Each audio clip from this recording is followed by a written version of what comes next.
Hello everybody and welcome to Date Night, a show where we review movies to see if they're good for, well, date nights. My name is Robert. I'm Nikki. And this week, Nikki brought a movie for us. Yes. I guarantee you have already seen this probably a couple hundred times. I have seen it a few times. Okay. I saw you move a DVD case over, next to you. I'm doing my best not to look at it so that I am surprised with the audience. Gremlins. Ooh, nice. It is one of my favorite movies. And I thought we deserve something nice and easy and not torturous today. Okay. So, you said that you've seen it 100 times? A couple times, yeah. Okay. I just assume everyone has also seen it multiple times. Now, question. Did you see Gremlins first or Gremlins 2 first? I have never seen Gremlins 2. No? Never. Gremlins 2 is a trip. We'll get to that later. But, yeah, I always make sure to have Gremlins in my DVD collection all the time. So. Alrighty. Well, with that, we're going to watch the movie and be back in just a minute with our review.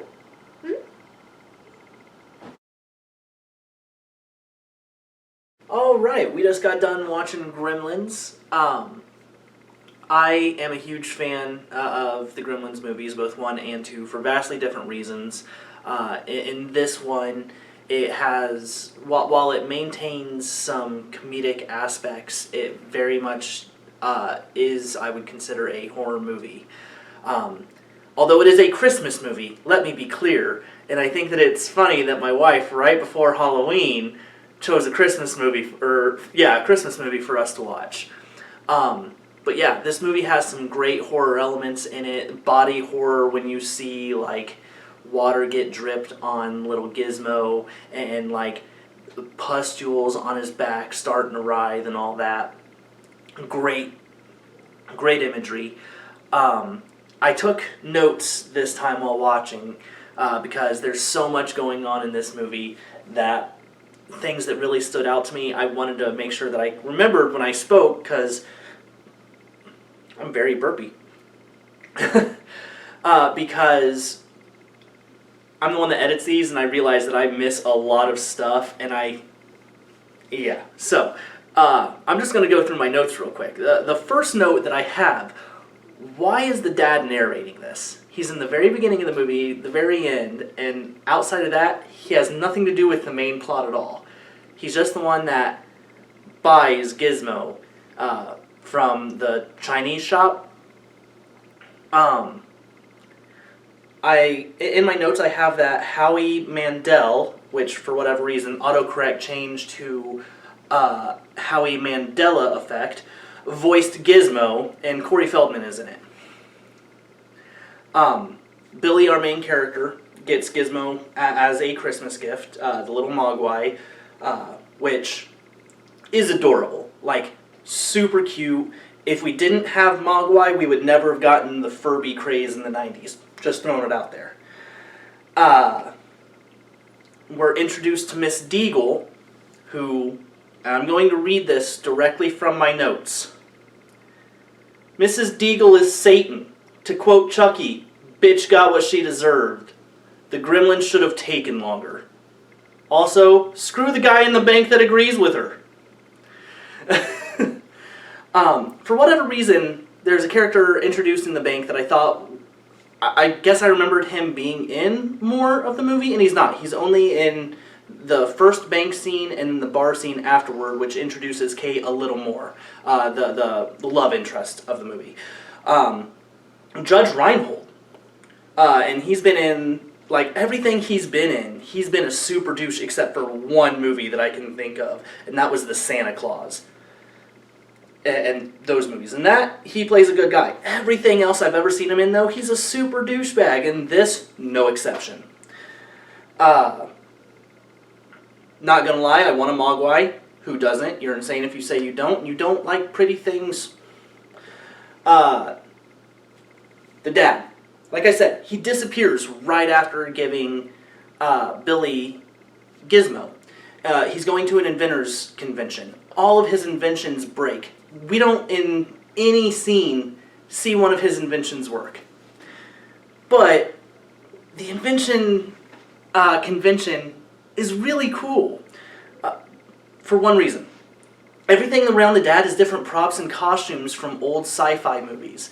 Behind him is, in the first shot that we see in the invention convention, while he's talking on the phone, behind him is the time machine from the Jules Verne movie. It cuts away from him and cuts back, and the machine is gone, and people are like investigating the area. Later on, when we see him try to call, we actually see the robot from Lost in Space, the "Danger, Will Robinson, danger, danger!" Except it's like saying other stuff that you would expect, I don't know, a robotic food clerk to say. But the scenes with him only facilitate one thing that I noticed. The people who created this movie fucking love movies. It has references from Invasion of the Body Snatchers, Time Machine, Lost in Space, Bonnie and Clyde, Flashdance. There are so many different movie references that after a while I stopped typing them. And so that's all I'm going to give you right now. I like that when everything is kicking off in the movie and they cut to what Kate is doing, she's still working her bar job full of gremlins. I mean, I guess maybe it's she's used to drunks, but she's definitely serving little monsters beer and whiskey. And not saying word one about it until, like, people start shooting and then she tries to get out. Don't know why that scene always stuck out to me, but it did. Billy, when he asks, like, Kate is very against Christmas. And she mentions it in the beginning of the movie, and he kind of questions her on it, and she gets all pissy. Later on, when the gremlins attack, she goes, "Yet another horrible Christmas," or something like that. And he goes, "Well, what do you mean?" And she goes, "Well, years ago." And you can see him physically just check out. While she's telling this heart-wrenching story of her dad dying on Christmas, he's off just looking at other stuff. And it's not until the very end when she looks up at him that he turns back to her to get the climax of her little story. Meanwhile, little Gizmo, voiced by, what did my autocorrect? Howie Mandela Effect, is sitting there hanging on her every word.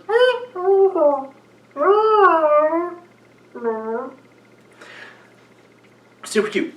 One thing that I have to say, because this is a date night kind of review, it is super adorable to see my wife, anytime Gizmo is on the screen, talk to herself talking to Gizmo. At one point, Gizmo, like, gets out of a bag and is scooting along the floor, and she's like, "Scoot, scoot, little Gizmo." And my heart melted. I'm sorry, this has nothing to do with the movie, just super love my wife. That was the cutest shit I've seen in a long time. Cuter than anything in the movie. I don't care what cutesy movies you guys saw at home, that shit melts my heart. So, and she can laugh all she wants behind the camera, it don't fucking matter, that was adorable.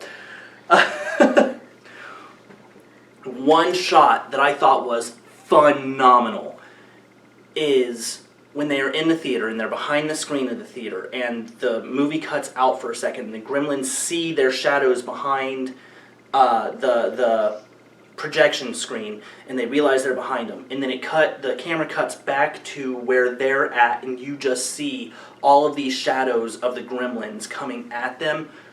Awesome shot. I love the cinematography on that. There's a lot of shots where they mess with just the shadows of the gremlins, and I think that in and of itself, it is shot incredibly well for horror. I don't know why those scenes stuck out to me the most, but like in the pool when you see that they are reproducing like crazy because Spike, the leader of the gremlins, jumps in the pool. and you see just all the shadows as they're rushing by, kind of chasing Billy, but not really. That was cool. But the scene with the theater is just an amazing shot, cinematography wise. And with that, we're gonna cut it over to my wife. So I really love this movie. I loved it as a kid. I love it even more now that I understand most of the references. So the movie originally came out in 1983. I wasn't born until 91, so even when I was born, I was a little late to the game. But I realize now, Gremlins was a reference to an old Bugs Bunny cartoon for a World War II kind of propaganda kind of cartoon where Bugs Bunny is on top of this like torpedo, and he's reading this book, eating a carrot, and he's laughing, talking about gremlins and how they get into the plane, and what's he say? They create diabolical sabotage. Diabolical sabotage. And that reference comes back even in the movie, because one of Billy's neighbors is a good old boy farmer who hates anything foreign, hates foreign cars, foreign televisions, foreign anything. And at one point even makes a reference to Katie and Billy at the bar when he's plastered drunk, talking about gremlins, and you just watch, they're gonna end up in this car, whatever. He's the only one in the town that actually knows about it. So I find it odd that that's really the only reference to what a Mogwai is in this entirety. So I'll have to do more research on the writer of this or something. He must have been a big Bugs Bunny fan or something. And then, yeah, Robert had mentioned about the junior VP, the Judge Malkovich or something. I don't know. His name in the movie was Gerald. I just wrote down his Chad McDouche. Because I hate him. He brings nothing to the table. So I don't know why he's even there. He just flaunts off to Billy like, oh, I am 23 and I'm the junior VP, and by the time I'm 25 I'm going to be a millionaire, and what will you do, Billy? You'll just be doing your little comics. Oh. And toss her his love interest, Katie. Katie, you and I should go on a date. I can provide you so much more. Get out of here, douche. Get out of here. But yeah, I like how it's all set up. I like how you can tell he's gonna end up with Katie in the end. I love Katie as a character. I love her so much. I love a strong, smart female lead. I really do. Even if she's a supporting lead, I love how she's an actual human being in this movie. She supports Billy and helps him during the fight. She's not a damsel in distress. The only thing I hate, though, is they did not find a proper time for her to talk about her dad. In the middle of this climactic moment where they're fighting Spike and, or not Spike, Stripe, when he turns evil. They're in the middle of this mall. They've just burned down the movie theater filled with the Mogwai, the evil Mogwai, and they're chasing after the leader. And then that's when she wants to tell Billy about her dad dying in the chimney. First off, if your dad dresses up as a Santa and goes down the chimney, your dad's an idiot. I'm sorry. Like, he died of stupidity at that point.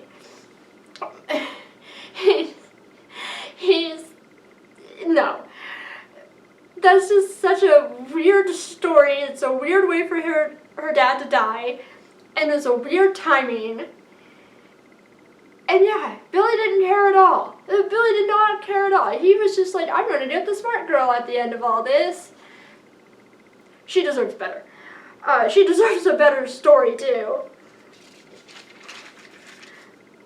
I also liked that his mom was also very badass too. Because when they were first hatching and the first 5 or so are in Billy's house and Billy's mom is running around, you know, you get the iconic scene of one of the Mogwais dying in the mixer, the microwave, the knife.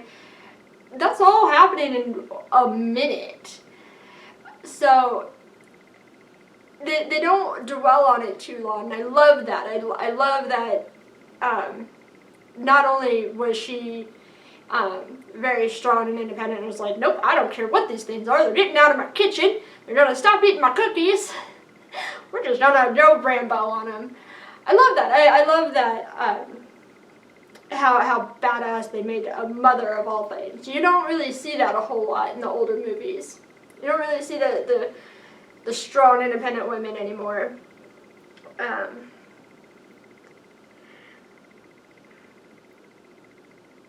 And then, oh yeah, and the one cool shot that I really liked, the real cinematic shot, Robert mentioned in the movie theater, but after that, it was right before that. Billy and Katie are walking down this road, and it's dark and it's quiet, and they're on their way to the movie theater, and it's just apocalyptic. Cars are on sidewalks, lights are going out, and then it's just a slow walk to the movie theater as Silent Night plays, and the camera pans away to see the whole scene. I thought that was really cool and really dramatic. Right before you get to the shot of the whole theater filled with Mogwai watching Snow White of all things, still causing havoc. But yeah, I really like it. I like how Gizmo saved the day and his little Barbie car. Scoot, scoot, Gizmo. Don't make fun of me. I love you, he's so cute. Yeah, that's all I got.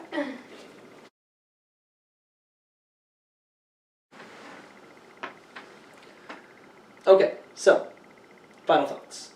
I ended up writing a lot more notes than what I actually needed. You took care of most of it. Yeah, you generally do take notes when we're watching these movies. I do. I write down all my thoughts. Yeah, I think this is the first one that I've gotten legit notes all the way down. There was one note that I had left out of my part of the review because I was going to talk about it here. Because you and I actually tend to, when we're watching movies by ourselves, comment back and forth to each other. Yeah. And we ended up making each other laugh when the mom was taking out the different gremlins in the kitchen. Because, like she said, she takes out 3 in less than a minute. Mm-hmm. And after she takes out 1 in a blender, she grabs this TV tray and is using it as a shield. Yeah. And I just went, before there was Captain America, we had Billy's mom. And it got both of us laughing really hard. But yeah, she's a badass that took out 3 gremlins by herself without knowing what the hell they were. Yeah. In 30 seconds, and then gets taken advantage of by a tree when Billy comes in and beheads it with a sword. Mm-hmm. Oh yeah, that was the other part. He's just carrying a sword down the... just carrying a sword through city streets. No one asks him what's up. It's such a weird little moment. Where did he put the sword down at? He had to have dropped it at the YMCA, because that's where Stripe was. He jumps into the pool to create his little army. Right. Yeah, he had to have left it there because he goes from there to the police station. And... But I don't understand. Okay, so the first round of Mogwai, the evil Mogwai, have to hatch out of these eggs. So when he jumps in the pool, how come they're instantly just... I think because he's not a Mogwai at that point, he's a gremlin. Okay. And at least that's If I was to explain this away, that's what I would go with. If they're already gremlins and they are touching water, they just create gremlins. If they're mogwai, then they create mogwai, which can turn into gremlins. Okay. I'll take it. So, any part of the movie that you didn't like? We normally talk about the stuff that we do like, but I think that we've hit most of those points. Yeah, I mean, the only thing is, I mean, you have your typical trope with the cops, and they're drunk on Christmas, and don't believe Billy. It was like, what? Oh, what do you mean there's little things running around? I think you've had too much to drink. I've definitely had too much to drink. It was like, and then you have to, like, prove to the cop, like, yes, this is all going on. The deputy did give me a laugh, though, because when they're driving to where the guy who knew about the gremlins got killed by his own plow, when they're driving to his house, they see, like, a mall Santa come out of his house covered in gremlins, and they're like, well, he plays Santa every year. Well, what's he doing now? What are those things on him? And then the deputy goes, Can you turn on the car? I want to go back to the station now. Turn on the car, please. And it was just that quiet fear in that moment that made me laugh. Another comedy horror that we did, kinda. Like, I wouldn't full on say this is comedy, but it has most definitely has its comedic moments. Yeah, even like the behind the scenes are like, it's not really a horror film, it's not really a Christmas film, it's kind of its Oh no, it's a Christmas film. It has Christmas music throughout the entire thing. When she is telling her horrible, horrible dad story behind Billy, when he actually looks up and goes, oh shit, you're still talking? Yeah. There's a silhouette of the word Christmas behind him. Like, they couldn't beat you over the head enough with the fact that this is a Christmas movie. Deal with it. Corey Feldman is dressed as a Christmas tree when we first see him. Yeah. But, yeah, but they were saying, like, the director was saying that, you know, it's like its own little original thing. It doesn't really fit into a narrative or a mold, or it doesn't fit all the tropes. And I would say that's correct. That's what I really liked about it. And that's what I still like about it. Like, I've watched it quite a few times, and I always catch something new. See, I'm a cinemaphile. The fact that they had that many movie references, and some of them, I'm sure there are several references that I didn't even catch. Oh, yeah. But, yeah, the fact that they had that many references, I loved. In the theaters, one gremlin actually has on the Mickey Mouse ears. All of the gremlins stop to sing Hi-Ho. And, like, when it cuts back out to Billy, Gizmo, and Kate in the lobby, even Gizmo, Hi-Ho, Hi-Ho, it's after the Yeah. I Howie Mandela effect, you did great. I love the puppetry of Gizmo. Chris Wales, I think is his name, who did the puppetry. He does a lot of, or did at one point, did a lot of work in Hollywood. He also worked on Raiders of the Lost Ark. He did. He helped with Raiders? Yep, as well as Ark of the Covenant. All-time favorite movie. Raiders is the Ark of the Covenant. You know what? Then take it up with Wikipedia. It said it was two different movies. There's Raiders, there is Temple of Doom, and there is Search for the Holy Grail.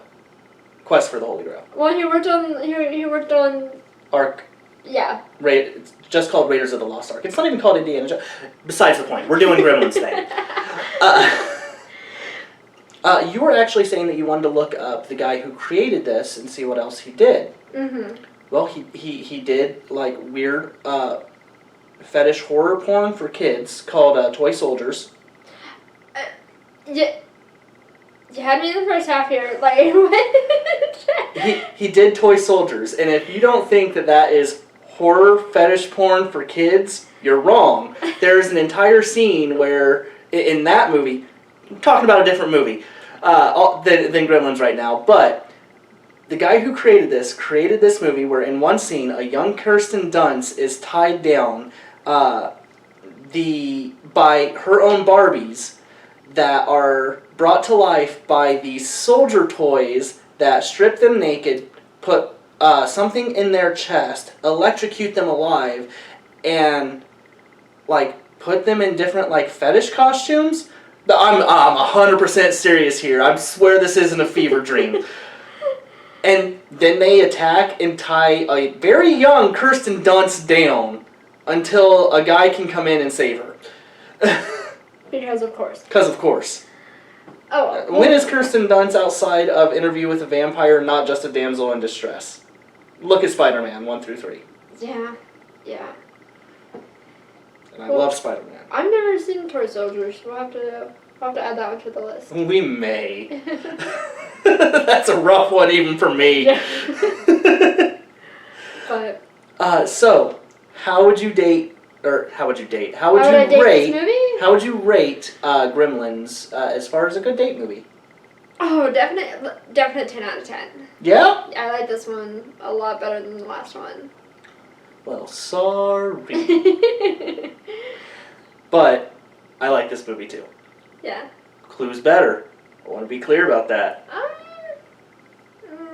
This movie is missing one thing that could have made it better than Clue. What? Tim Curry. Okay, yeah, you're right. Tim Curry makes everything better. Exactly. He's a national treasure. Him and Sean Astin. So, with that, we will see you next week where I'll be picking the movie. Mm-hmm. Alright, see you guys. Bye. I've seen various people analyze this movie. Yes.